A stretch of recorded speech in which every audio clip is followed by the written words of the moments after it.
Ousmane, merci quand même d'être venu et de m'interviewer par rapport un peu à ma vie. Je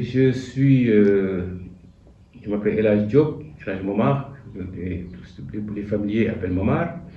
Bon, j'ai grandi à Dakar, j'ai grandi, mon père était commissaire de police, mon homonyme qui m'a élevé depuis l'âge de 4 ans, donc j'appelle mon père aussi, c'est le jeune frère à mon père. Mon vrai père était un turfiste, Makodou Diop, qui est très connu à Thiès. Son nom, l'hippodrome porte son nom de Thiès aujourd'hui. Ensuite, mon père était commissaire de police, qui m'a mis à l'école Clémenceau. Donc après, on a déménagé à Fann parce qu'il a été nommé directeur de la sûreté. Bon, après Fann, on est allé au Point E. Donc j'ai grandi dans ce milieu-là. Et après, bon, mes études, j'ai été à Bruxelles aussi, où j'ai fait l'informatique, la programmation. Ensuite, je suis retourné à Dakar, où j'ai travaillé en stage au niveau de la direction de la statistique. Après, j'ai trouvé un boulot à Thiès, à la STS à Thiès, où j'étais le chef du service informatique. J'ai monté la société, j'ai monté l'informatique de la société. Bon, donc j'étais là-bas jusqu'à ce que la société ait des problèmes. Mais j'aimais toujours le métier de l'informatique. Ensuite, j'ai été une fois aux États-Unis. Alors, j'ai vu mon jeune frère qui écoutait un match de football avec le téléphone, le numéro que les gens vendaient à 10 $. Il était branché sur ça toute la journée, en train de parler avec le Sénégal et suivre un match de football. Mais j'ai dit, mais ça c'est quoi? Ça c'était en 99. J'ai dit, mais ça c'est quoi? Il me dit, oui, je suis un match, je suis passionné de football et tout ça. Et après, j'ai discuté avec la famille à la mi-temps et tout. J'ai dit, ah, mais ça, il y a une solution. Parce que moi, je me souviens, quand j'étais étudiant à Bruxelles, quand je lisais le journal du Sénégal, pratiquement, il n'y avait plus d'écriture, tellement que ça passait entre beaucoup de mains.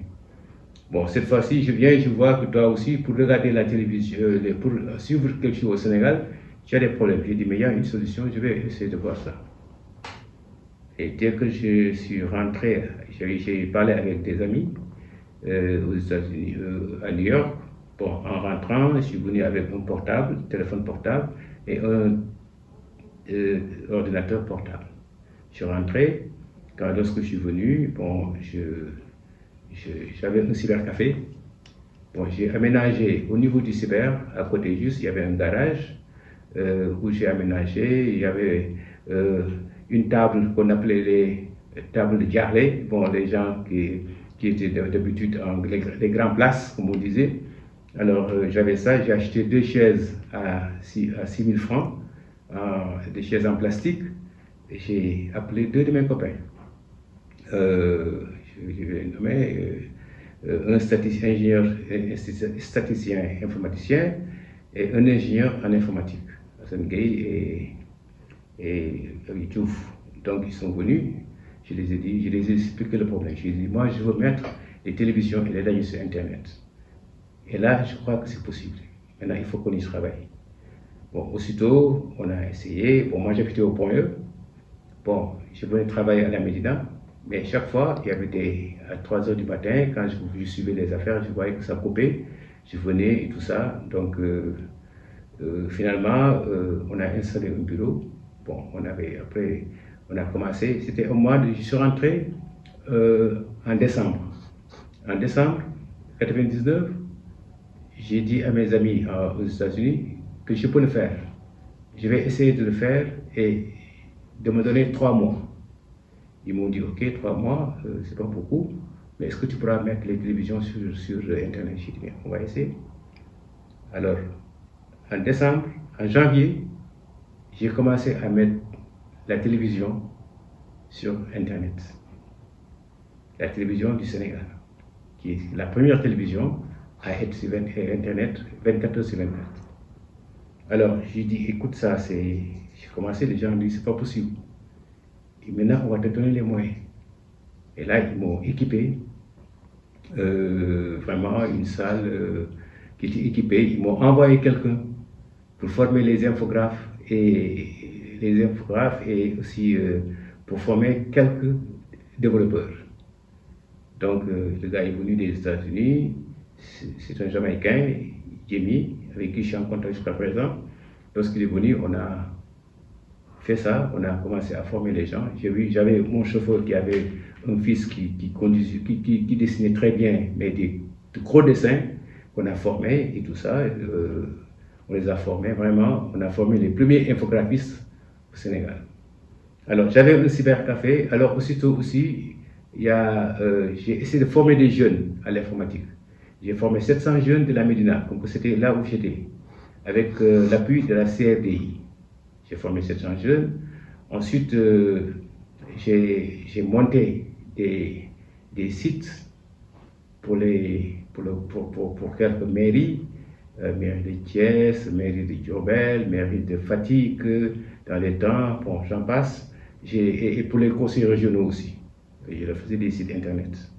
Bon, aussi, on a fait le e-banking de la BHS. Le premier e-banking de la BHS, c'est nous qui l'avons fait. Bon, ensuite, il y avait la Dina Entreprise, les Américains, nous avaient confié le site d'appel d'offres. Bon, dans les temps, il y avait un site qu'ils avaient prévu, ils avaient dépensé beaucoup d'argent pour qu'on puisse avoir un appel d'offres national avec un site web. On l'avait fait aussi. Bon, on a fait pas mal de sites au Sénégal. Vraiment, on a aussi accompagné pas mal de sociétés ici, au niveau de leur installation et au niveau de leur quoi. Donc voilà un peu HomeView. Bon, après HomeView a créé, j'ai été au Mali pour créer HomeView Mali. J'ai été au Niger pour créer HomeView Niger. J'ai été au Cap-Vert pour créer HomeView Cap-Vert. Bon, après mes partenaires m'avaient dit, mais écoute, on va faire le HomeView du monde. C'est-à-dire partout où tu vas, la diaspora pourra suivre les informations de leur pays sans pour autant avoir des soucis. Alors, j'avais mis aussi Sud FM. J'avais mis quelques radios aussi, il y avait Sud FM qui était là aussi. Bon, et j'étais le premier à mettre des chats aussi. Et les ministres défilaient à mon bureau pour chatter avec la diaspora. Ben, voilà, j'avais pris quelqu'un aussi, Dambabou, qui était quand même mon interlocuteur à New York, et qui animait ces chats vis-à-vis de la diaspora aux États-Unis. Bon, ensuite, vraiment, c'était très, très développé et les gens aimaient ça et la diaspora suivait ça aussi. J'étais allé chercher ma carte d'identité et ma carte d'électeur à 4 reprises. Quand je venais, je trouvais un monde fou. J'ai dit, moi, je ne vais pas voter. Et la carte d'identité, je prends, dans le jour que j'aurai ça, ça serait bon. Je ne vais pas me presser. Et je contacte, j'avais une mission au port, parce que j'avais un travail à faire au port sur le plan informatique. Alors, j'étais avec mes agents. Bon, dans ma voiture, j'ai dit, je discute un peu avec les gens. J'ai dit, mais écoutez, moi, il y a un problème. Les cartes d'identité et les cartes d'électeurs, là, c'était en 2006, je crois bien. Et il y a un grand problème. Il va falloir qu'on trouve une solution. Parce que, aussitôt je prends mon téléphone, je téléphone le DAF, Habib Fall, qui était le DAF, je l'appelle, je dis, écoute Habib, moi j'ai une solution pour vos cartes d'identité et vos cartes d'électeurs. Il me dit non, c'est pas possible. Là, j'ai dit, si oui, j'ai une solution. Il me dit, viens. J'étais à la place de l'Indépendance, je vais directement à la DAF. Je descends, je le vois, je lui dis, écoute, je vois que vous avez des problèmes. Mon c'est le problème du président et du ministre. Aujourd'hui, si tu as une solution, viens. Le président va te recevoir. Je dis, bon, laisse-moi une semaine. Je viens à mon bureau, je réunis mes cas, je dis, voilà ce que je veux faire. On fait un plan. En une semaine, on a pu voir qu'on pouvait, à partir de ton téléphone, ou bien à partir d'un appel que tu fais, tu peux savoir la situation de ta carte d'identité et la situation de ta carte d'électeur. Je viens, je prends la solution, je rencontre le ministre de l'Intérieur, Ousmane Ngom, dans les temps. Alors Ousmane Ngom qui me dit oui, mais ça, il appelle devant moi le président. Il dit, président, on est sauvé. Il y a quelqu'un qui a une solution pour ça. Le président lui dit automatiquement, le conseil des ministres à venir là, il faut qu'il vienne présenter ça. Et présente aussi ça à l'Assemblée. Bon, je dis ok, donc je viens, je dis à mes cas, on se prépare, on va au conseil des ministres. Il me dit pourquoi faire. Je dis mais on va présenter le produit.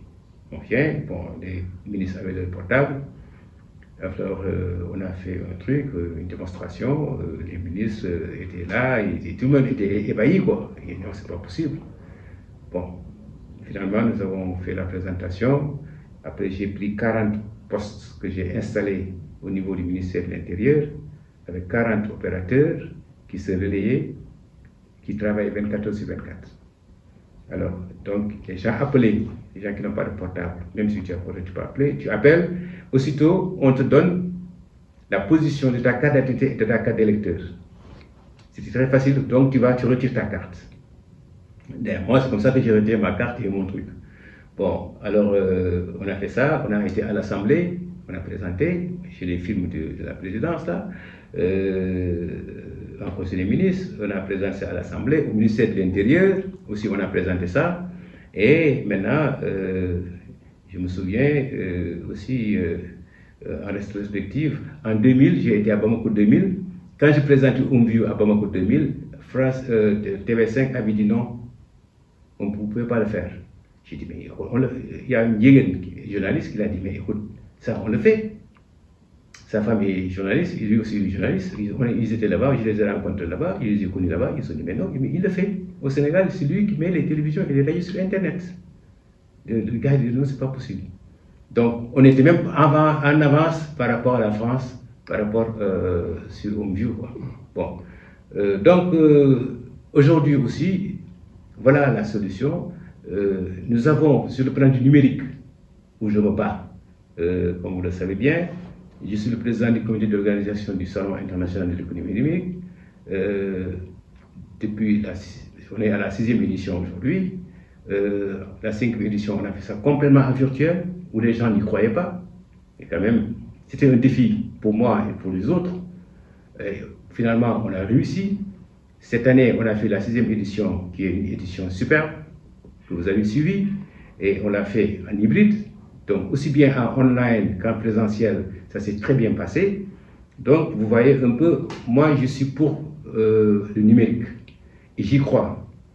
Et aujourd'hui, je suis dans une organisation patronale optique, où j'ai aussi les fonctions de trésorier général.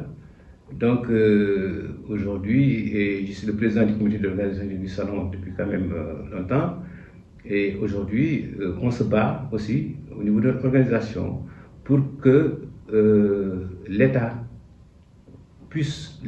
et les décideurs en général puissent savoir qu'on ne peut pas avancer sans le numérique. Si vous voyez un peu aujourd'hui le retard que nous avons en Afrique, c'est parce que nous avons des compétences et nous n'avons pas donné la possibilité à ces compétences de sortir la tête de l'eau en acceptant ce qu'ils proposent et ce qu'ils font pour qu'on puisse avancer. C'est la même chose aussi au niveau de l'État. La dématérialisation aujourd'hui est quelque chose d'indispensable.